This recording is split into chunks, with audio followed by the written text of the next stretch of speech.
안녕하세요. 반갑습니다. 반갑습니다. 제 이름은 이육정입니다. 저는 음식 다큐멘터리를 만드는 PD이자 진행자입니다. 국수의 문명사를 다뤘던 누들로드, 그리고 바베큐, 또 향신료, 빵에 대한 이야기를 다루었던 요리인류 시리즈를 연출했고요. 요즘 제가 관심 있는 주제는 치킨, 또 반찬, 그리고 요리를 통한 도시 재생이라는 주제를 가지고 프로그램을 제작하고 있습니다. 오늘은 집밥에 대해서 한번 이야기를 해보겠습니다. 집 그리고 밥, 참 이 두 단어 듣기만 해도 왠지 마음이 포근해지고 또 배고파지죠. 우선 집이란 뭘까요? 제가 고고학자들의 좀 힘을 빌어보겠습니다. 고고학자들이 정말 이 땅을 파서 예전에 살았던 인류의 흔적을 찾아내죠. 그런데 이전에 살았던 인류의 어떤 생활 공간, 집터를 찾는데 하나의 증거로 생각하는 세 가지 정도의 징표가 있습니다. 첫째는 불을 피운 흔적이죠. 예를 들면 우리가 신석기 시대의 움집을 보게 되면 이 집 한가운데 화덕이 있습니다. 불이 있다는 건 인간이 살았다는 증거죠. 또 하나는 동물의 뼈, 조개 껍질, 과일의 씨앗 또는 곡물, 이런 것이 발견되면 여기는 사람이 거주했던 곳이다 라는 것을 알 수 있죠. 또 한 가지는 우리가 역사 공부할 때 매번 나오는 토기입니다. 토기가 발견되면 여기서 사람들이 살았구나 라고 하는 것을 우리가 알 수 있죠. 자, 불, 동물의 뼈나 곡물, 그리고 토기, 이 세 가지 공통점이 뭘까요? 바로 음식에 관계된 것이죠. 따져보면요, 실은 집이라고 하는 공간은요, 밥을 위해서 존재했습니다. 집은 밥을 준비하고 짓고 또 함께 나누어 먹던 공간이었죠. 밥이 없었다면 집은 존재하지 않았을지도 모르죠. 그리고 집이 있었기에 밥이 또 가능했죠. 그런데 인류의 긴 역사를 찾아보잖아요. 그러면 집밥의 역사는 이만큼 깁니다. 실은 수십만 년입니다. 그런데 집밥이 아닌 외식의 역사는 정말 짧습니다. 외식의 시작은 도시의 탄생, 문명의 탄생과 함께했습니다. 이 폼페이 유적지 아시죠? 로마 시대를 보여주는 폼페이를 촬영한 적이 있습니다. 근데 제가 아주 그 거리 곳곳에서 재미난 것을 발견했어요. 뭐냐? 바로 이런 테이블인데 L자형이에요. 그래서 이것이 무엇일까 했더니 그것이 바로 간이 식당의 흔적이었어요. 로마인들은 이것을 서머 포디움이라고 불렀습니다. 그 뜻이 뭐냐면은 뜨거운 것을 파는 장소, 바로 뜨거운 음식을 파는 장소였다는 거죠. 근데 이 식당, 이 외식의 즐거움을 누릴 수 있었던 로마인은 실은 소수였습니다. 바로 도시에 살고 있던 일부 주민들만이 이 식당, 이 외식의 경험을 할 수 있었죠. 이거는 아시아도 마찬가지입니다. 중국의 10세기 송나라 때 수도였죠. 가이펑, 이곳은 실은 식당이 아주 많았습니다. 일본은 한 17세기 정도 마찬가지로 수도입니다. 에도, 지금의 이제 도쿄죠. 그곳에 외식업이 번창했죠. 우리나라, 유럽과 중국, 일본에 비교했을 때 실은 외식의 역사가 더 짧습니다. 왜냐하면 우리는 상업과 도시의 발전이 좀 더뎠기 때문이죠. 그 얘기는 뭐냐? 우리 인류는 이제까지 집밥만 먹으면서 살아왔던 거죠. 자, 이렇게 집밥만 먹어온 인류, 근데 그것이 우리가 음식에 대한 우리의 의식, 인식, 아주 지대한 영향을 미쳤습니다. 인류는 아주 선사시대 때부터 의복이나 집이나 또는 다른 도구들은 가족이 아닌 다른 사람이 만든 것을 물물 교환하거나 또는 화폐를 주고 구입해서 사용했습니다. 그런데 유독 밥만은 20세기까지도 우리는 집에서 가족들이 만든 것을 먹었습니다. 의식주 중에서 왜 유독 바로 밥만은 가정에서 바로 우리 가족이 만든 것을 먹어왔을까요? 그리고 그 가족 중에서도 세상에서 나를 가장 사랑하고 그 다음에 내가 가장 믿는 누구예요? 그렇죠. 어머니가 만든 음식을 우리는 수만 년 동안 먹어왔던 거죠.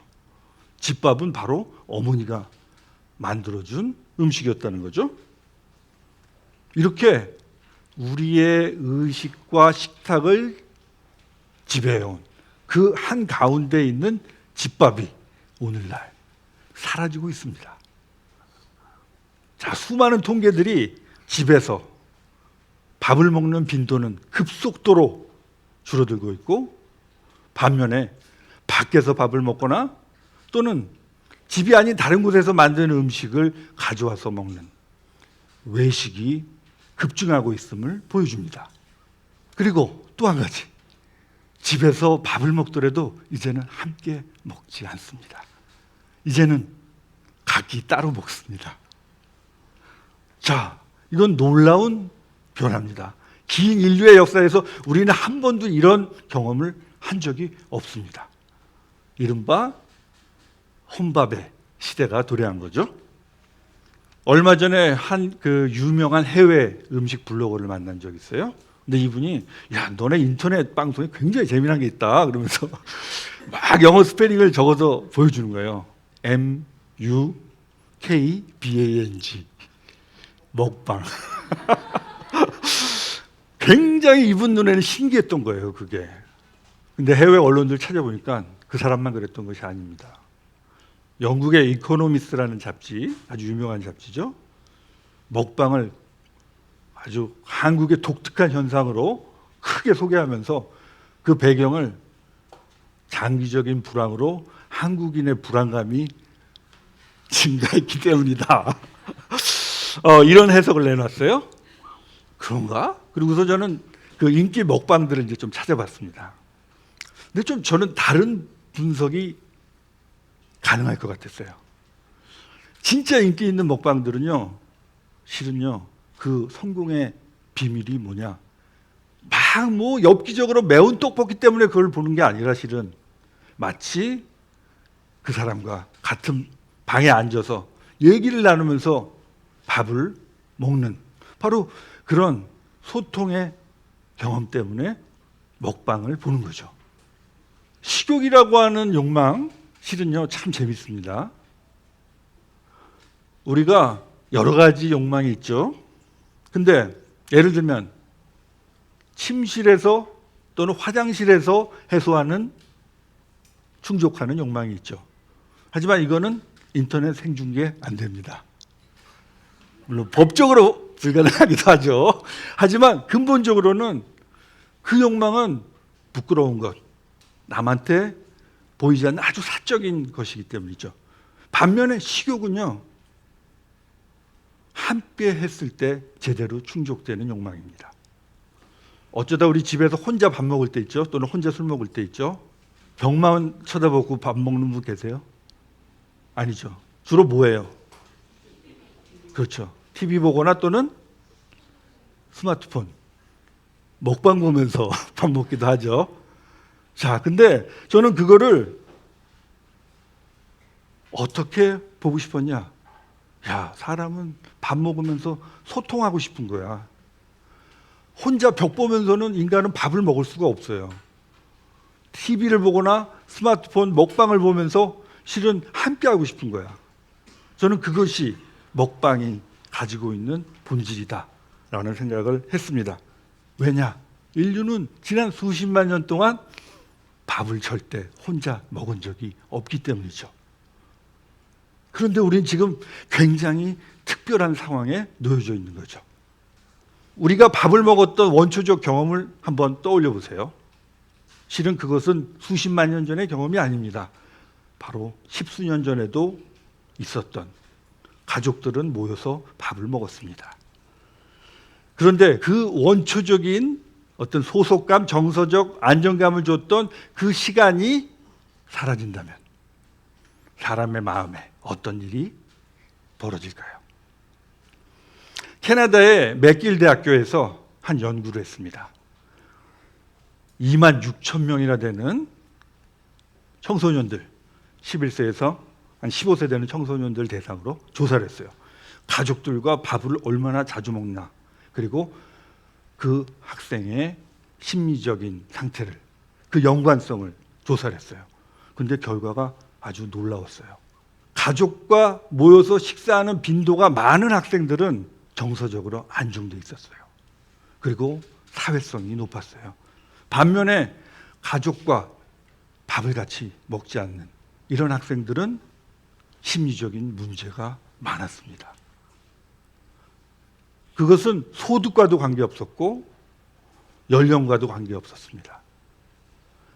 또 한 가지 흥미로운 것은 가족들과 어떤 음식을 먹었냐는 전혀 관련이 없었다는 거죠.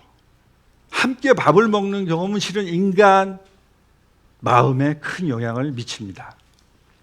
제가 몇 년 전 요리 인류 촬영 때문에 에티오피아의 다나길이라는 곳에 갔습니다. 그곳은 실은 그 헐리우드 SF 영화 찍을 때 많이 쓰여요. 무슨 화성 배경으로. 낮 기온이 우리가 촬영을 하는데 한 50도까지 올라갔어요.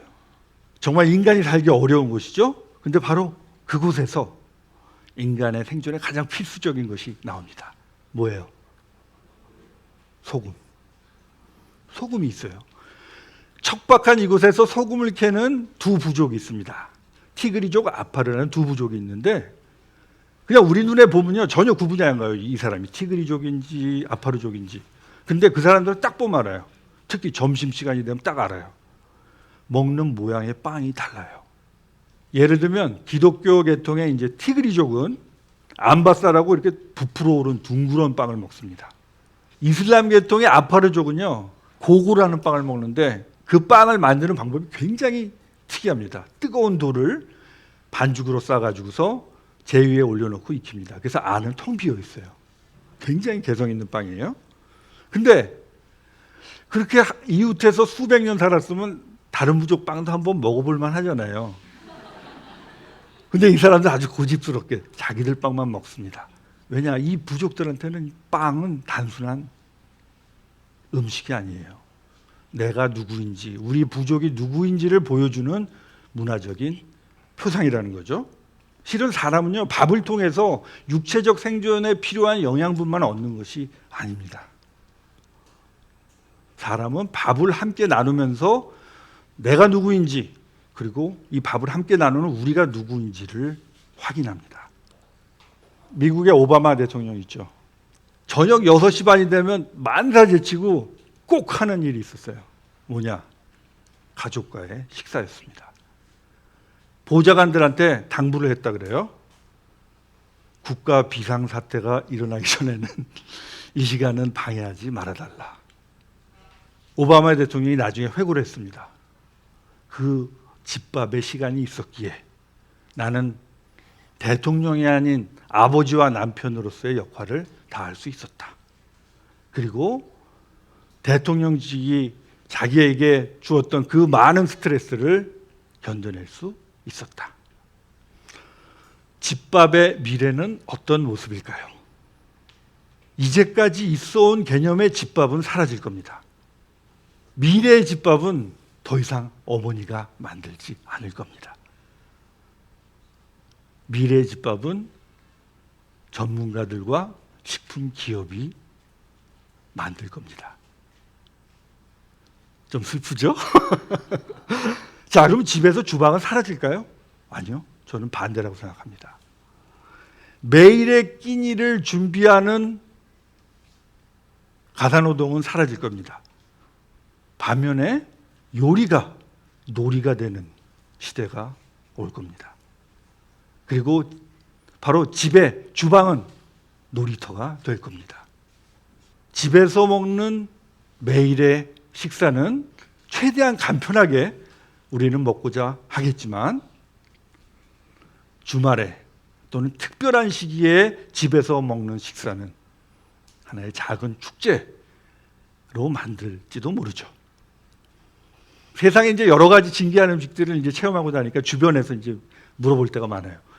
야, 너 그렇게 많이 먹어봤는데 뭐가 제일 맛있었냐?